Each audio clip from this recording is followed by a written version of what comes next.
con el auspicio del Grupo Digama. Bien, bienvenidos a Rumbo Minero, este programa que está hecho para hablar de minería y de la importancia para el Perú de lo que es la minería, ¿no? Así es, y la minería se traduce en minerales. Y hoy en día vamos a hablar de los precios internacionales de los minerales en el año 2014, y para eso tenemos a un especialista invitado. Sí, definitivamente este es un programa muy interesante, lleno de datos sobre lo que viene para la minería, una entrevista realmente interesante sobre los precios de los minerales, ¿no? Varias cosas muy interesantes. Así es, como les dijimos, hoy estará con nosotros Luis Felipe Arizmendi Echecopar, presidente y gerente general de GPI Asset Management, con quien hablaremos sobre un análisis de desarrollo económico del sector minero para el 2014. Ahora pasamos, por supuesto, a la secuencia de la pregunta de la semana. El gobierno redobla seguridad en frontera con Bolivia para controlar salida del oro ilegal. ¿Usted considera que es necesario replicar el control en otras zonas fronterizas? Para responder a esta interesante pregunta, los invitamos a ingresar a nuestra página web www.rumbominero.com. Del 20 al 22 de mayo, Lima fue el centro de reunión de empresarios mineros del Perú y de 23 países que asistieron al 11º Simposium Internacional del Oro y la Plata, evento organizado por la Sociedad Nacional de Minería, Petróleo y Energía. Al hacer un balance de lo analizado en los 3 días de este importante foro minero, se concluyó que el Perú no es un país primario exportador y que el crecimiento del país se ha sustentado en una economía de mercado y mejora de productividad. La presidenta del gremio minero, Eva Arias, destacó los importantes logros del gobierno en la estrategia contra la erradicación de la extracción ilegal de minerales e hizo una invocación en no cesar en el esfuerzo de esta lucha. Por su parte, el alto comisionado en asuntos de formalización minera de la PCM, Daniel Urresti, informó que ya se ha logrado erradicar el 95% de la extracción ilegal de minerales en la cuenca alta de los ríos Ramis y Suches en Puno. Urresti explicó que su trabajo está enfocado a lograr que la actividad de los mineros ilegales deje de ser rentable. Asimismo, se hicieron presentes connotados expositores del sector público y privado, quienes analizaron la actual situación de la minería junior, los logros de las mesas de desarrollo, el impacto favorable de la minería en las regiones, entre otros temas de interés. En la sesión de clausura, la Sociedad Nacional de Minería, Petróleo y Energía rindió homenaje póstumo a don Alberto Benavides de la Quintana, resaltando su capacidad empresarial minera y su elevada calidad humana.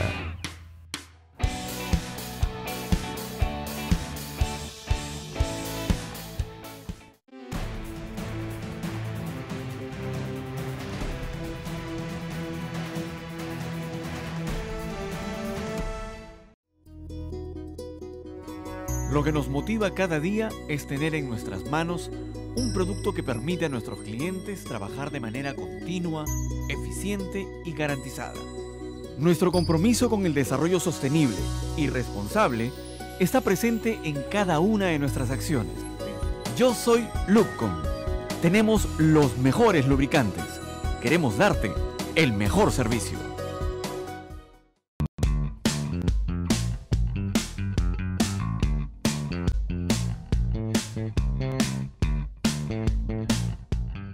En Contacto, somos especialistas en asesoría para la prevención de riesgos patrimoniales y humanos en importantes sectores. Además, asesoramos en implementación de medidas para evitar o minimizar estos riesgos. Un servicio único que solo la experiencia de Contacto puede brindar. Contacto, corredores de seguros.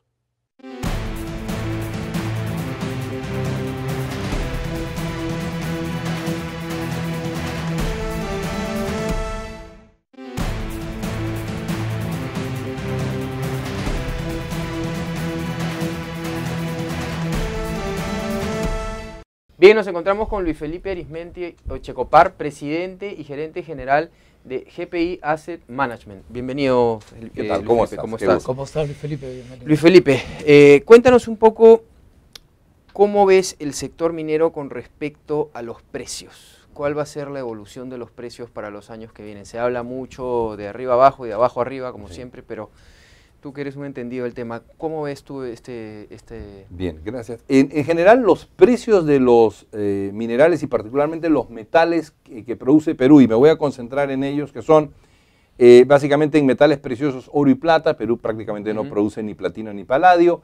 Y luego en metales industriales, Perú produce fundamentalmente cobre, plomo, estaño, zinc y hierro. Esos son, digamos, nuestra canasta. En otros países está el cromo y el vanadio y otros. Perú fue un gran productor de vanadio mucho tiempo atrás, pero ya no lo es importante. Estaño también produce. Estaño y molibdeno. Ajá. Entonces esa es la masa peruana. Vamos a empezar por metales preciosos.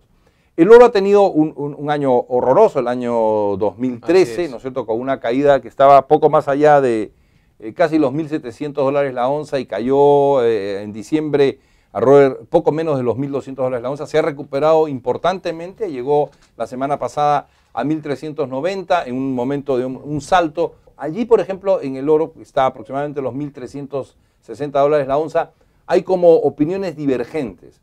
Hay desde las personas que dicen que hemos tocado lo que se llama un doble fondo, o en inglés un double bottom, y que técnicamente el precio del oro debería recuperarse hacia final de año a alrededor de $1.420, $1.450 la onza. Y también hay algunos que están diciendo, por ejemplo, el jefe mundial de commodities de Goldman Sachs dice que va a caer debajo de 1.000. Allí voy a ser quizás un poco duro en el término, hay también mucha hipocresía, porque, por ejemplo, si Goldman Sachs está convencido de que va a ser 1.000, debería presentar un estudio económico de oferta y de demanda y por qué va a estar creyendo que va a estar en 1.000, y además revelar si el banco de inversión Goldman Sachs está short, o sea, se está yendo corto en el oro, y obviamente su jefe mundial de commodities, al decir esto, lo único que está tratando de lograr es una profecía autocumplida y que la gente venda desesperadamente el oro para ellos cubrir sus posiciones cortas. Ajá. Entonces, aquí hay que buscar gente entendida. Y aparentemente en el caso del oro, que es un metal importante, hay una creciente demanda mundial, el World Gold Council lo dice, sobre todo en países como China e India, que tienen pues poblaciones enormes y que gradualmente el oro en la China, ya lo es en la India, en la China se está volviendo un activo muy buscado por las personas para ir cubriéndose del riesgo inflacionario. No nos olvidemos que en el Perú y en Estados Unidos y en Europa quizás la inflación es 2, 3, 4% al año, pero en China es bastante más alta. En China está más bien hacia el rango, y en la India, hacia el rango de entre el 8 al 10% anual, y por lo tanto el oro como mecanismo de protección, de refugio, ¿no?, en esos países es mucho más relevante que los nuestros. Y la situación, Luis Felipe, de Estados Unidos, estas recientes desincentivaciones, no van a comprar los bonos. Sí. Este marco, ¿cómo lo ves tú? ¿Cómo va a impactar en los commodities de oro a futuro? Yo creo que en el caso del oro creo que se va a seguir recuperando tanto por efectos, digamos, de la demanda y también por temas de la oferta. Ajá. Hay un problema en concreto que el oro más fácil de explotar ya se explotó. Y ahora es muy difícil encontrar minas, sea que fueran diseminados y de explotación por tajo abierto o en estructuras, en vetas o algún tipo de estructura, en donde el costo esté por debajo, en términos de cash cost, de, digamos, $800, $900 la onza, y el costo total, incluido inversión, capex, debajo de $1.000. Ajá. O sea, el oro barato que existió en la década de los 90 y parte de la década de 2000 se acabó, no existe, no hay ninguna mina que pueda producir. No hay un oro de 300, ya 400 no hay eso, dólares. Ya no hay. Entonces, incluso hay minas importantes que en el año pasado, y por eso cayeron tanto las cotizaciones de las empresas mineras auríferas, han cerrado partes, digamos, algunas de sus explotaciones cuando están por encima de $1.300 la onza, digamos, como precio total, precio integral. Entonces, vamos a ver un fenómeno interesante, digamos, de recomposición de la producción aurífera, pero que se está volviendo escasa en un mundo en donde cada día hay más personas y en donde siempre es más fácil producir papel, billete, o sea, claro, porque la maquinita, el costo es... Hoy día ni siquiera necesitas maquinita, hoy día el billete se genera, o las unidades monetarias, con una computadora, que meterse hasta el centro de la tierra, ¿no es cierto?, escarbar, sacar, 1 gramo es mucho, medio gramo, digamos, por tonelada, es realmente un esfuerzo enorme. Y además el oro es algo que debemos identificar. No solamente es un metal extraordinariamente útil y con muy buenas propiedades físicas, sino que además el oro es la única moneda, entre comillas, internacional cuando hay problemas de crisis, porque es el único medio de cambio aceptado globalmente. Podrá el dólar ser ahora, la libra esterlina en el pasado, no sabemos si el yuan en el futuro, pero el oro desde la época de los, no sé, faraones, por decirlo menos, hasta la actualidad siempre ha sido un recurso de valor muy valioso. Por lo tanto, mi predicción en el caso del oro es más bien hacia los $1.400 hacia el final de año que hacia abajo, o sea, alcista por ahí. Y la plata, que es otro metal muy importante del Perú. El Perú tiene las principales reservas mundiales de plata y eventualmente es productor número 1, productor número 2. Aparentemente el rango va a estar entre, más o menos un rango entre $19 como mínimo a 22, 22.50 como máximo, ¿no? Ajá. El oro está en contango en los futuros, la plata está más bien neutral en los futuros. En esos dos metales podemos empezar y luego te diré los otros. Dime una cosa, ¿qué opinas con respecto al tema del boom minero? El boom minero que tuvimos en el Perú tiene mucho que ver, supongo, con el precio también, ¿no? Pero se están llevando a cabo proyectos importantísimos como Toromocho, la ampliación de Antamina, hasta estamos hablando de Tía María, que parece que hay buenas noticias. En algunos casos hasta se está hablando de Conga, ¿no? Sí. Lo cual es interesante y creemos que tiene que salir. Pero seguimos pasando por un boom del minero, seguimos en ese plazo, se está desinflando. ¿En qué estamos? No se está desinflando. El Perú es y será un país minero. El nombre Perú está asociado a la minería mundial y estará asociado a la minería mundial por los siglos de los siglos. Amén. Entonces es algo que tenemos que tener grabado en nuestro cerebro. El Perú ha sido siempre un país extractor de minerales, porque incluso aquellos que hemos tenido la oportunidad de viajar por buena parte de las montañas peruanas, digamos, tanto en la estructura de Batolito de la Costa como de las distintas estructuras que existen en la sierra, incluso en la selva, siempre nos encontramos por ahí con un tunelcito, un pique, un hallazgo, y nos dicen la gente de la zona, no, allí han estado los españoles, pero antes también estuvieron, digamos, los incas y otras civilizaciones peruanas que han extraído mineral.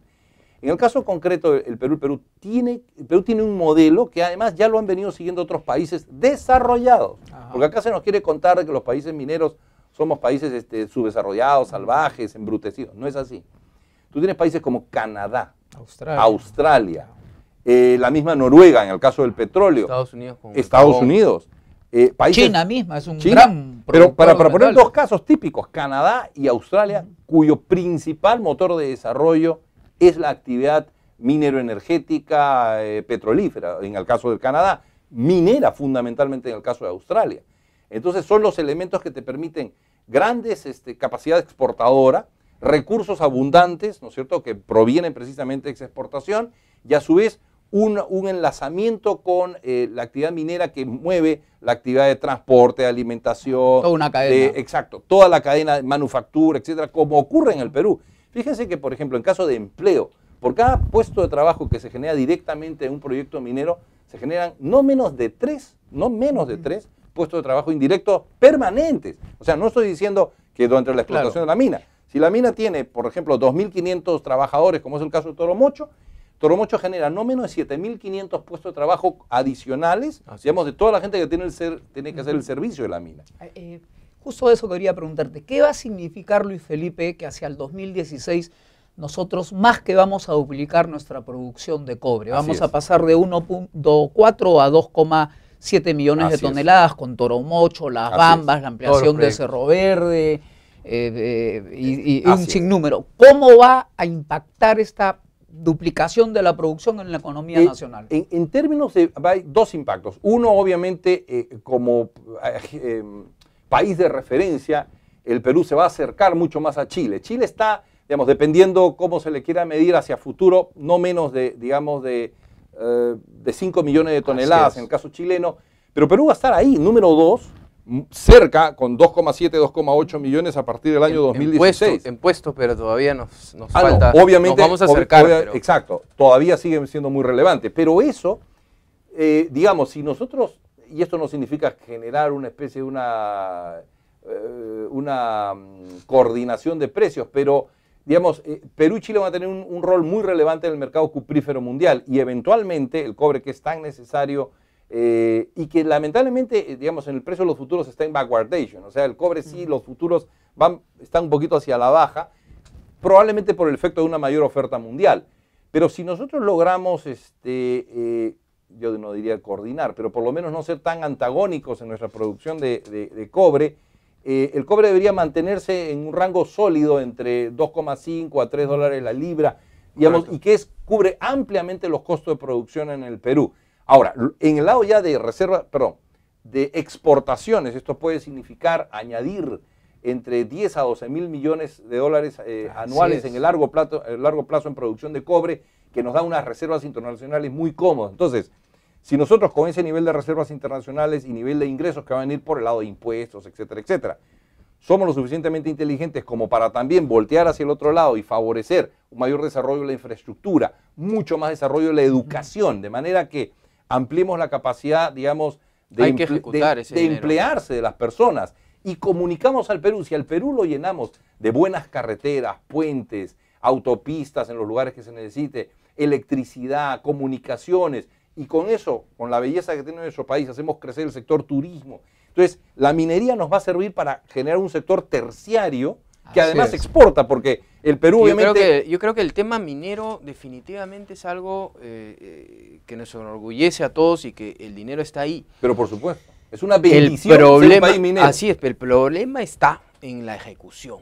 ¿no es cierto? Las empresas mineras que nosotros conocemos, las que son grandes y que respetan pagan sus impuestos a tiempo, pues el dinero está ahí y muchas veces no se ejecuta, ¿no? Y esta no ejecución muchas veces hace pues que el país sea digamos, un mendigo sentado en un banco de oro. Sí. ¿Sabes qué sucede? Primero, lo primero es que obviamente los países compiten por atraer inversiones. Entonces, por ejemplo, en el caso del Canadá, con lo durísimo que es operar en el Canadá, porque buena parte de los recursos mineros en Canadá están ubicados más bien hacia la zona digamos, del bush, como le dicen ellos, o de la zona de la tundra, donde además se trabaja. Leyes, ¿no? Son leyes bajas, pero claro, tienes un ambiente social y un ambiente de colaboración de los estados o de las provincias, en el caso de Quebec, Manitoba u otros, que es muy atractivo para hacer proyectos allá, aunque tengas que mitad del año estar a menos 15 bajo cero. Entonces, pero tienes esa comodidad. Ojo que en nuestro país tampoco es fácil, porque cuando haces un pique de la mina, no sé, la boca de la mina está a 4.000. Las entrañas de los Andes a 4.500 metros, a menos 8, menos 5, y tienes que bajar, digamos, 1 kilómetro hacia la profundidad de la tierra, y adentro, con más que le metes aire, digamos, ventilación, igual tienes 32, 35, 38 grados de temperatura. Es un trabajo duro. O sea, quien se mete a minería sabe que el trabajo es duro.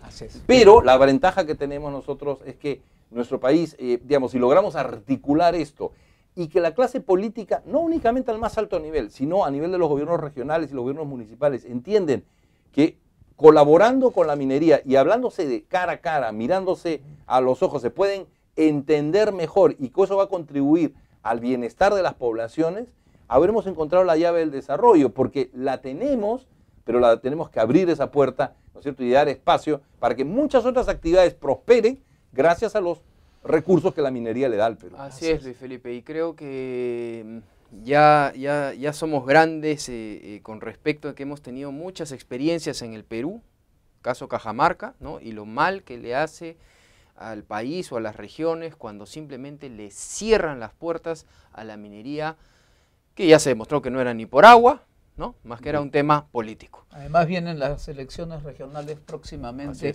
y ese es un nuevo punto de partida. Así es. Muchas gracias. Toda fuerza dividida se debilita. Así es. Luis Felipe, muchísimas gracias por estar con nosotros y te esperamos en otro momento para hablar de estos temas tan interesantes. Encantado, encantado. Muchas gracias. Bien, pasamos a los resultados de la pregunta de la semana pasada. Según Manpower, en Cajamarca no hay expectativas de empleo en el 2014, como sí ocurre en Piura, La Libertad y Arequipa, regiones que lideran el ranking. ¿Usted cree que el presidente regional Gregorio Santos es responsable del desempleo en Cajamarca? Sí, 82%, no, 18%. Bien, hemos llegado al final del programa. Creo que es un programa, esta entrevista ha sido llena de datos y de lo que va a pasar en la minería, ¿no? Un economista de bastante renombre, ¿no? Destacado. Así es. Como siempre, presentarles la revista Rumbo Minero, revista líder del sector minero, y por supuesto recomendarles nuestro evento, el evento Expomina, más de 1000 stands, ya estamos al 95% de stands vendidos. Realmente va a ser una gran fiesta de la minería en septiembre de este año 2014. Así que si usted es proveedor o quiere ser proveedor, pues puede entrar a la web de Expomina y ya reservar un stand para este importante evento. Y también tenemos la nueva edición de la revista Perú Construye, el directorio de 2014. Perú Construye, la revista líder del sector de la construcción. Así es, muchas gracias a todos por estar con nosotros. Y no se olviden, en unos minutos venimos con nuestro programa Perú Construye para hablar de construcción. En lo que es minería, muchas gracias y los esperamos todos los fines de semana aquí por Canal N.